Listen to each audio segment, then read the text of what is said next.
Olá, seja bem-vindo à série Desafios da Identidade Adventista. Esta série busca refletir sobre como a identidade religiosa adventista se constrói e quais os perigos atuais que ameaçam sua desconstrução. Juntos, iremos fazer uma viagem ao passado, em busca de nossas origens históricas e proféticas. Nossa série contará com 10 episódios. Neles, iremos refletir sobre os eventos históricos e o desenvolvimento doutrinário que moldaram a identidade da Igreja Adventista do Sétimo Dia. Nosso objetivo é encontrar resposta para uma pergunta bem objetiva: o que significa ser um Adventista do Sétimo Dia? No episódio anterior, aprendemos sobre a volta de Jesus. Vimos que os eventos descritos no Apocalipse por ocasião da abertura do sexto selo, já fazem parte da história. Um grande terremoto foi predito, identificado como sendo o terremoto de Lisboa, no dia 1º de novembro de 1755. O escurecimento do Sol e a Lua vermelha como sangue, eventos que datam de 19 de maio de 1780. A prisão do Papa Pio VI, em 15 de fevereiro de 1798, por ordem de Napoleão Bonaparte, e a famosa chuva de estrelas, de 13 de novembro de 1833, na costa leste dos Estados Unidos. Algo grandioso estava para acontecer, e nesse cenário surge Guilherme Miller. Mas quem foi Guilherme Miller? E como ele chegou à data de 1844 para a volta de Jesus?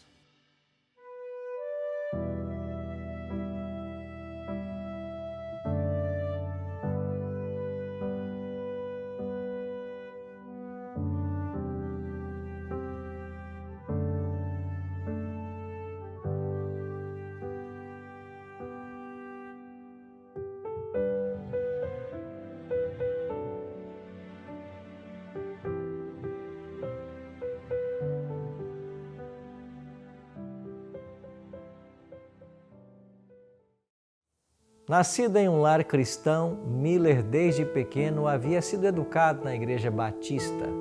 Nos primeiros anos do século XIX, ele aceitou a filosofia do deísmo e, a partir de então, começou a crer como eles criam. Mas algo estava para mudar.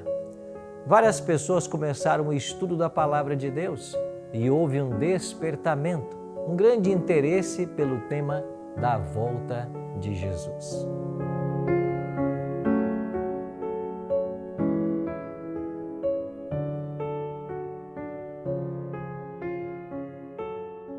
Assentado em sua cadeira, Miller dedicou anos e anos ao estudo da Palavra de Deus. Com a ajuda de uma concordância bíblica, após estudar as profecias das 2.300 tardes e manhãs de Daniel capítulo 8, verso 14, Miller chegou à conclusão de que Jesus voltaria à Terra por ocasião de 1843 ou 1844. O anjo disse a Daniel: até 2.300 tardes e manhãs e o santuário será purificado. Miller pensava, como outros teólogos de seus dias, que a purificação do santuário representava a volta de Jesus. Essa profecia pode ser dividida em alguns períodos. O anjo diz a Daniel que destes 2.300 anos, 70 semanas, ou seja, 490 anos, seriam separados para o povo de Daniel, os judeus. Tanto a profecia maior dos 2.300 anos quanto a profecia das 70 semanas destinadas ao povo judeu têm seu início num evento comum: a ordem para restaurar e edificar Jerusalém, de acordo com Daniel capítulo 7, verso 25. Isso nos leva a Esdras capítulo 7, verso 13, onde fala de um decreto para a restauração de Jerusalém. 2 decretos anteriores haviam sido publicados, mas não se tornaram plenamente efetivos. Já Esdras 7,13 é uma referência ao decreto de Artaxerxes, rei da Pérsia, datado em 457 a.C., e esse é o ponto de partida da profecia. Por mim se decreta que no meu reino todo aquele do povo de Israel e dos seus sacerdotes e levitas que quiser ir a Jerusalém vá contigo. Partindo da ordem de restaurar e edificar a cidade de Jerusalém, promulgada por Artaxerxes, rei da Pérsia, no ano 457 a.C., viajamos 7 semanas e 62 semanas até o aparecimento do príncipe do ungido. Jesus foi ungido pelo Espírito Santo por ocasião do seu batismo, exatamente no fim das 69 semanas, ou seja, no ano 27. Em seguida, falando sobre a obra do Messias, o anjo disse a Daniel: ele fará firme aliança com muitos por 1 semana, e na metade da semana fará cessar o sacrifício e a oferta de manjares. Essa aliança do Messias com a casa de Israel por 1 semana, ou seja, 7 anos, se cumpre dos anos 27, data do batismo de Jesus, até o ano 34, quando o diácono Estevão é apedrejado e morto. Ali, Israel sela definitivamente sua rejeição do Messias. Na metade desse período profético, ou seja, no ano 31, Jesus morre e assim dá fim ao sistema sacrificial do santuário e do templo. Isso fica claro com a declaração de Mateus, que no momento da morte de Cristo o véu do templo se rasgou de alto a baixo, separando o santo do santíssimo. Em Mateus 27, 51, você confirma essa informação. Assim, até o ano 34, Miller já havia avançado 490 anos na história. E se subtrairmos esse número, 490, do total de 2.300 anos da profecia, falta ainda viajar 1.810 anos para se chegar à purificação do santuário. Se Estevão morre no ano 34, e se somarmos a isso 1.810 anos, então chegaremos ao ano 1844. Essa foi a conclusão de Miller.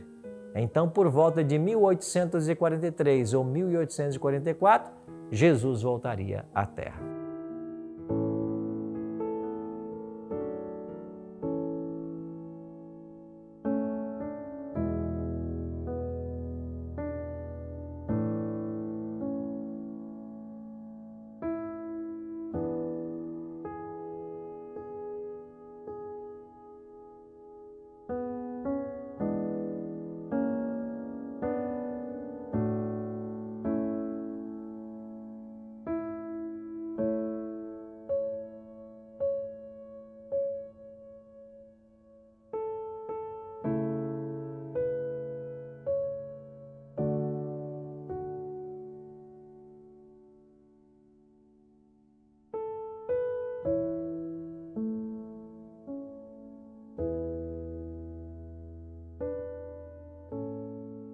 O primeiro sermão de Guilherme Miller sobre esse tema ocorreu na cidade de Dresden, em agosto de 1831. 2 anos depois, no dia 13 de novembro de 1833, ocorreu a famosa queda das estrelas, ou meteoros cadentes, na Nova Inglaterra, nos Estados Unidos.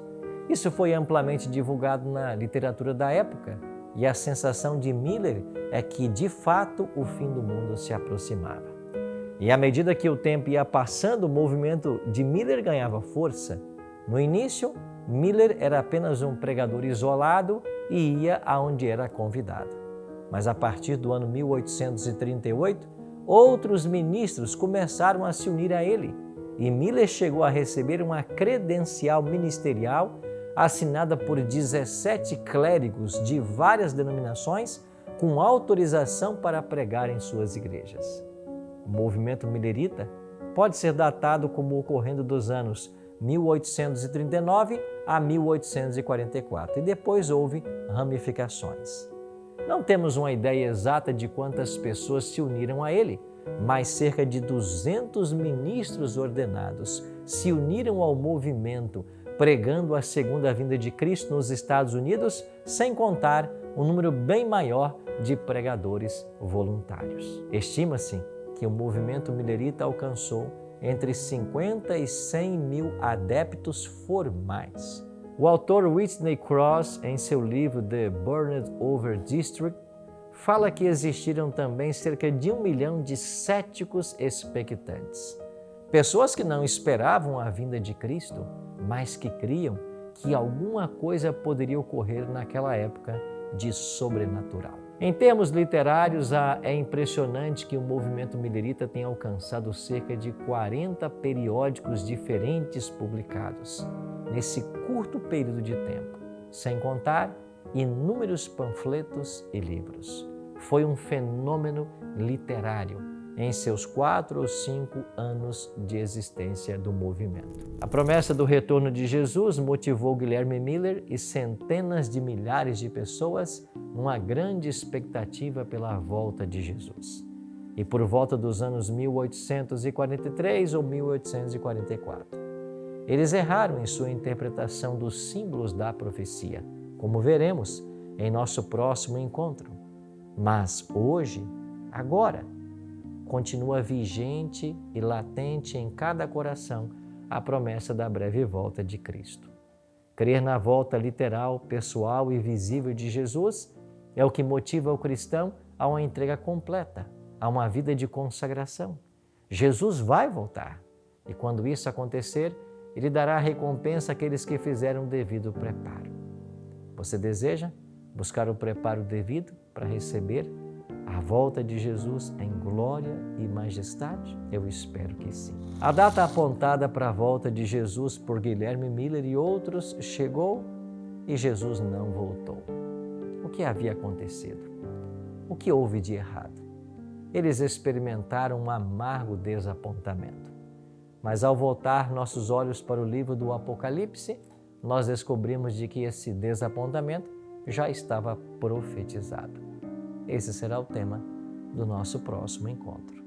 Até lá!